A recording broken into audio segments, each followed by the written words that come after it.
Je salue Charlotte Dornelas, bien sûr, Vincent Herouet, Joseph Massescaron et Florian Tardif. L'argent, l'argent, l'argent. L'argent, c'est le nerf de la guerre. L'argent qui corrompt. L'argent qui salit. C'est pas faux. L'argent qui salit, c'est formidable. Tout se vend. Non, mais c'est intéressant parce que, en fait, quand j'arrive le matin, on ne sait pas toujours ce qu'on va faire. Même quand je rentre en plateau, je ne sais pas ce que je vais dire. Mais bon, et c'est Marine Lançon qui me dit, mais so what? Et je trouve que c'est dans ce so what, il y a tout. Quel est le problème? Quel est le problème que des ministres, alors millionnaires, 1 million d'euros, c'est ça. Bon, ils ont un patrimoine, parfois ils ont 50, 60 ans, ils ont traversé la vie, ils ont peut-être acheté un appartement. Ils ont hérité, pour la plupart aussi, pour certains d'entre eux. Non, mais c'est pas tout à fait la même chose. Qu'il y a du Premier ministre. Ah, non mais... Est-ce que vous trouvez, par exemple, que le fait... Parce que l'argument, c'est de dire ils sont déconnectés parce qu'ils sont riches par rapport aux autres. Non, pas ça. Mais si j'ai l'humanité, vous savez, vous avez Dupond-Moretti, 4 millions d'euros. Il a plaidé, il a écrit, il a toute une vie derrière lui. Oui. Il a été une star dans son boulot.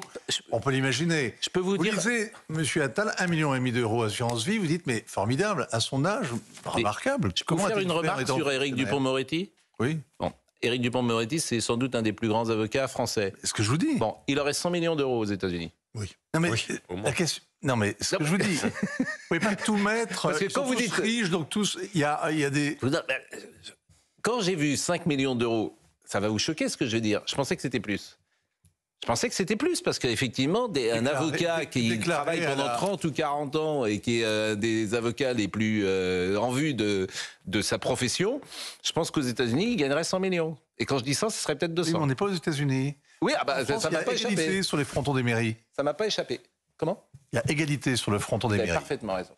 C'est une passion française. Et quand vous avez un pays qui s'enfonce dans le sentiment, en tout cas très puissant, d'une régression sociale, d'un appauvrissement général, c'est pas vrai. La fortune des gens qui nous gouvernent peut paraître insolente. Ce n'est pas vrai. C'est pas vrai. Alors moi, je vais vous dire, il y a les ministres actuellement dont on évalue le patrimoine et dont l'humanité fait son papier. Ok. Vous avez un ancien ministre qui s'appelle Cédric O, qui a été secrétaire d'État au numérique pendant 3 ans. Cédric O, au mois de mai dernier, a fondé une entreprise avec des amis qui s'appelle Mistral, qui va faire de l'intelligence artificielle européenne. C'est un très grand défi. Ok, formidable. C'est un enjeu. Tout l'État est derrière lui. Mistral, ok. 176 €, c'est son investissement dans Mistral. Vous savez quelle est sa fortune aujourd'hui? 23 millions d'euros. 176 € en mai, 23 millions en décembre.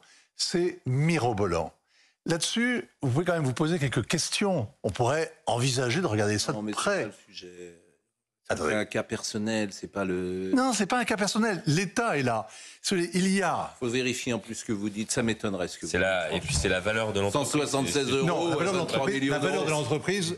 Non, mais c'est exactement la même chose quand on dit... Moi, je veux bien mettre 176 € pour avoir 23 millions d'euros 3 mois plus tard. Arrêtez. Non, mais valeur Mistral, qui a été fondée au mois de mai dernier, vaut 2 milliards d'euros et n'a rien produit. Bon, c'est pas le sujet pour le sujet. Ah, mais si, il y a beaucoup d'argent et que ça choque. Pour rappeler, non, le vous avez rappelé, au fronton des mairies, il y a marqué liberté, égalité, fraternité. Le problème sur la question de l'égalité, c'est que lorsque le mot égalité a été Joseph Massescaron. Lorsque le mot égalité a été inscrit, c'était pas opposition au privilège et pas à l'argent. Et en France, bizarrement, par rapport aux États-Unis, on ne s'est pas attaqué aux privilèges. En fait, les privilèges sont passés de main en main, et on en retrouve d'ailleurs aujourd'hui, des privilèges. En revanche, c'est l'argent qui a pris. Voilà. Or, initialement, c'était pas ça. L'égalité, c'était contre les privilèges, et pas contre l'argent. Donc je dis ça pour à chaque fois les personnes qui mettent en avant cette devise républicaine. Bon, la société est moins inégalitaire qu'il y a un siècle. On est tous d'accord. Ça, on oublie de le dire. Donc il y a plus de redistribution, il y a plus de Mais il y a des gens sur qui la redistribution pèse lourd aussi. Il y a des filets de protection qui n'existaient pas il y a un siècle, donc on essaye de s'intéresser à là. Oui, il y a peut-être plus de privilèges. Elle est moins inégalitaire, mais il y a plus de privilèges. Qu'est-ce qui a changé? Ce sont deux choses différentes. Ce qui a changé, il y a 2 choses. Il y a le fait qu'on le sache. Voilà, c'est ça qui a tout changé. Mais pas seulement. Bah si. Non, le déclassement, c'est aussi le fait de la consommation, tout simplement. Alors, on peut prendre tous les chiffres et dire c'est pas vrai qu'il y a un appauvrissement. Quand vous avez des dépenses initiales incompressibles qui sont voulues par une société de consommation excessive. Charlotte Dornelas. Eh bien, vous avez des gens qui, de fait, s'appauvrissent. C'est le budget dit contraint qui est beaucoup plus lourd aujourd'hui. C'est-à-dire que ton enfant, tu ne peux pas lui refuser un portable. C'est impossible. Enfin, on croit qu'on ne peut pas lui refuser. Ouais. Ah, tu ne peux pas. S'il a 14 ans et qu'il te demande un portable, c'est impossible.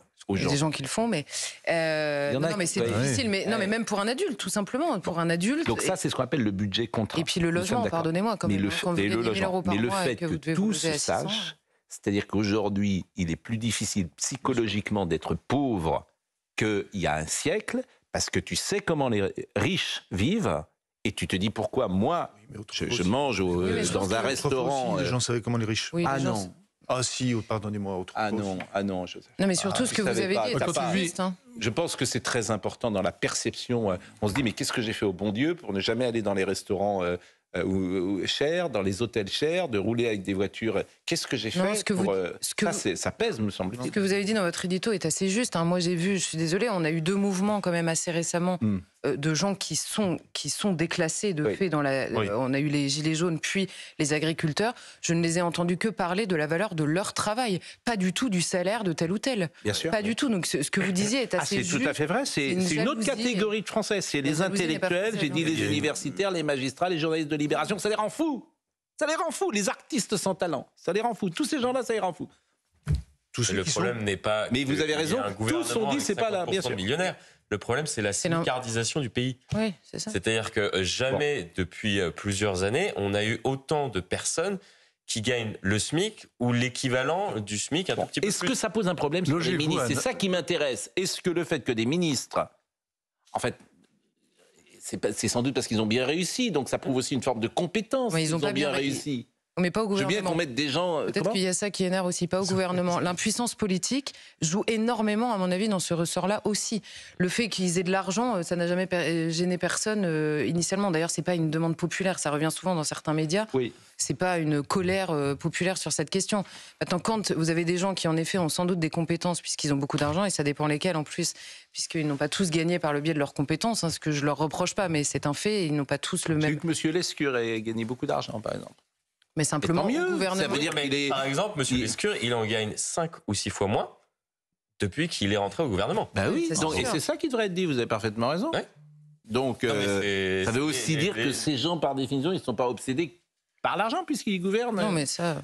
Bon, enfin, c'est un ressort, une rancœur. Non, alors, c'est marrant parce que vous êtes proche de l'humanité, finalement, Vincent. Moi, je sais pas, je vois la détresse de tas de gens qui vivent en grande banlieue parce qu'ils ne peuvent pas se loger à Paris, de gens qui sont fonctionnaires et qui n'arrivent pas à joindre les deux bouts, de gens qui sont extrêmement angoissés par l'éducation de leurs gosses. Je vois autour de moi des gens qui sont dans une panade. Et cet argent leur paraîtra sans aucun doute... Comment dire, c'est pas insolent, c'est pas de la jalousie, c'est juste l'impression de ne pas vivre dans le même monde, ça, de ne pas être habité la même planète, le même pays, d'avoir les mêmes angoisses, c'est tout. D'être un grand décalage entre la classe qui gouverne, on va pas parler d'oligarchie, mais entre cette élite jeune et fortunée et parisienne et un pays qui vieillit et qui est très, très inquiet de ses lendemains. Je ne suis pas sûr de ça. Moi, je pense que ce qui heurte d'abord ces personnes, c'est Joseph Massé, c'est la personne qui va passer devant eux pour un logement, c'est leurs enfants à l'école, etc., mais pas toujours pour des raisons, encore une fois, financières, pour des raisons de privilège. L'agriculture. Non, mais c'était un sujet sur lequel je voulais votre avis.